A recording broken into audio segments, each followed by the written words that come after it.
Allahu Akbar.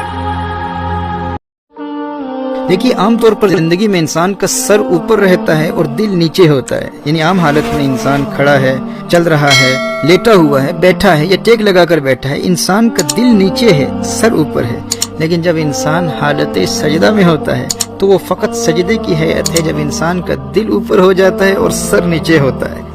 دیکھیے انسان کے جسم کے اشرف اعضاء کا تعلق انسان کے سر سے ہوتا ہے۔ انسان دماغ سے سوچتا ہے تو دماغ کا تعلق بھی سر سے ہے، زبان سے بولتا ہے تو زبان کا تعلق بھی سر سے، آنکھوں سے دیکھتا ہے آنکھوں کا تعلق بھی سر سے، ناک سے سونگھتا ہے ناک کا تعلق بھی سر سے، کانوں سے سنتا ہے تو کانوں کا تعلق بھی سر سے ہے، زبان سے چکھتا ہے زبان کا تعلق بھی سر سے ہے۔ جب انسان اپنے سر کے ساتھ ان تمام کو اللہ جل وعلا کی بارگاہ میں حالت سجدہ میں جھکا دیتا ہے تو اس وقت اللہ جل وعلا انسان کے دل کو بلندی عطا فرماتا ہے،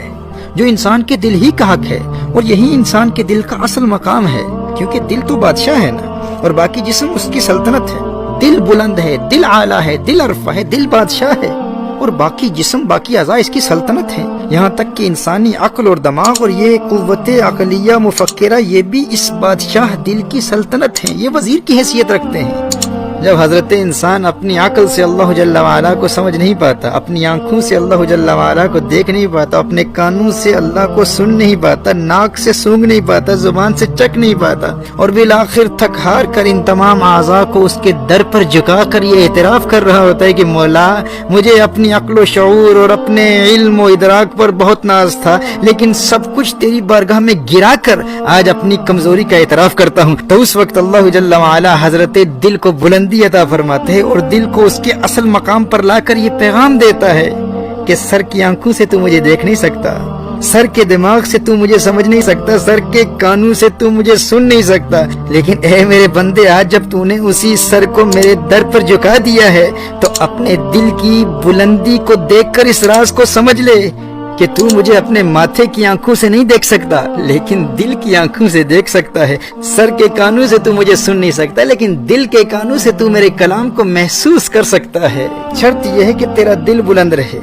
دیکھیے سجدے کی یہ حیت ایک سمبولک ایکسپریشن ہے، یعنی یہ دل کی بلندی کی ایک تمثیلی علامت ہے، کیونکہ ہمارے سینے کی بائیں جانب جو ایک صنوبری شکل کا ایک گوشت کا ٹکڑا جو جسم میں خون سرکولیٹ کرتا ہے، خون پمپ کرتا ہے، ہر چند کہ وہ حقیقی دل نہیں ہے۔ حقیقی دل تو ایک روحانی ربانی لطیفہ ہے، لیکن اس قلب حقیقی کا جسمانی قلب سے بڑا گہرا تعلق ہوتا ہے۔ محترم اس پر غور کیجیے گا، سجدے کی حالت میں اللہ جل وعلا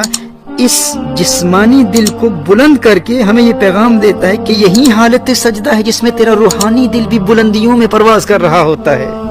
حضرت حسن بصری رحمہ اللہ کے نزدیک نماز مومن کی معراج ہے، اور محترم احبہ یاد رکھیے کہ حالت سجدہ میں انسان کے روحانی دل کی معراج ہوتی ہے۔ اگر آپ اللہ جل وعلا کی قرب کی لذت کو محسوس کرنا چاہتے ہیں تو سجدوں کو طویل کر کے محسوس کیا جا سکتا ہے، کیونکہ حالت سجدہ میں جہاں انسان کا یہ جسمانی دل بلند ہوتا ہے، اسی طرح انسان کے روحانی دل کو بھی اللہ جل وعلا بلندی عطا فرماتا ہے، اور جب انسان کا روحانی دل بلند ہوتا ہے، روحانی دل غالب ہوتا ہے اور انسان کا سر مغلوب ہوتا ہے اور اپنا سر اللہ کی بارگاہ میں جھکاتا ہے، سجدے کی حالت میں ہوتا ہے اور انسان اپنے دل کی بلندی کی روحانیت کو محسوس کر رہا ہوتا ہے، اس وقت اللہ جل وعلا انسان کے دل میں حقیقی سجدے کی لذت پیدا کر دیتا ہے، انسان اس لذت کو محسوس کر رہا ہوتا ہے۔ اس وقت جب انسان اپنے خانہ دل کو دنیا کی خواہشات اور دنیا کی لذات سے پاک کر کے فقط اللہ جل وعلا کے قرب کی لذت کو محسوس کرتا ہے، پھر اللہ جل وعلا اسے روحانی قوت عطا فرماتا ہے۔ حضرت عبداللہ ابن عمر رضی اللہ تعالیٰ عنہ روایت فرماتے ہیں، نبی کریم صلی اللہ علیہ وآلہ وسلم نے ارشاد فرمایا، اللہ جل وعلا اہل ایمان کے دلوں میں ہے۔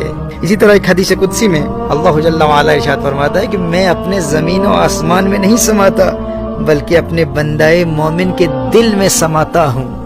سبحان اللہ۔ محترم احبہ سوال یہ پیدا ہوتا ہے کہ وہ رب جو جسم و جسمانیات سے پاک ہے وہ انسان کے دل میں کیسے سما سکتا ہے؟ تو یاد رکھیے انسانی دل اللہ جل وعلا کے قرب کی لذت کو محسوس کرتا ہے، اور لذت کا یہ احساس حالت سجدہ میں درجہ کمال پر ہوتا ہے، کیونکہ سجدہ انسانی دل کو روحانی غلبہ عطا فرماتا ہے۔ اسی لیے تمام نماز میں حضوری قلب کے حصول کے لیے اور نماز میں لذت حاصل کرنے کے لیے، نماز میں خشوع و خضوع حاصل کرنے کے لیے سجدوں میں لذت حاصل کرنا ضروری ہے۔ سجدوں کو طویل کرتے ہوئے اللہ جل وعلا کی بارگاہ میں مناجات کے ذریعے اس کریم رب سے راز و نیاز کی باتیں کرتے ہوئے حالت سجدہ میں روحانی اور وجدانی کیفیات حاصل کرنا ضروری ہے۔ اور ان تمام روحانی کیفیات کو درجہ کمال تک پہنچانے کا ذریعہ سجدہ ہے۔ تھوڑی سی محنت کے ساتھ انسان حالت سجدہ میں ان لذات اور روحانی کیفیات کو محسوس کر سکتا ہے۔ اور نماز کا اصل مقصد ہی یہی ہے۔ نماز کا اصل مقصد اللہ جل وعلا کا قرب اور اللہ جل وعلا کی یاد ہے۔ قرآن کریم میں اللہ جل وعلا نے ارشاد فرمایا وَأَقِمِ الصَّلَاةَ لِذِكْرِي، نماز قائم کرو میری یاد کے لیے۔ اب اگر تمام نماز میں انسان اپنے رب کی یاد کی لذت کو محسوس ہی نہ کرے تو محترم احباب فرض تو ادا ہو جائے گا لیکن حقیقی مقصد حاصل نہیں ہوگا۔ سنن النسائی کی حدیث ہے، میرے آقا صلی اللہ علیہ وآلہ وسلم نے ارشاد فرمایا بہت سے کھڑے ہونے والے ایسے ہیں کہ انہیں تھکاوٹ و مشقت کے سوا نماز میں کچھ حاصل نہیں ہوتا، کیونکہ وہ نماز میں اللہ جل وعلا کے قرب کی لذت کو محسوس کرنے کی کوشش ہی نہیں کرتے۔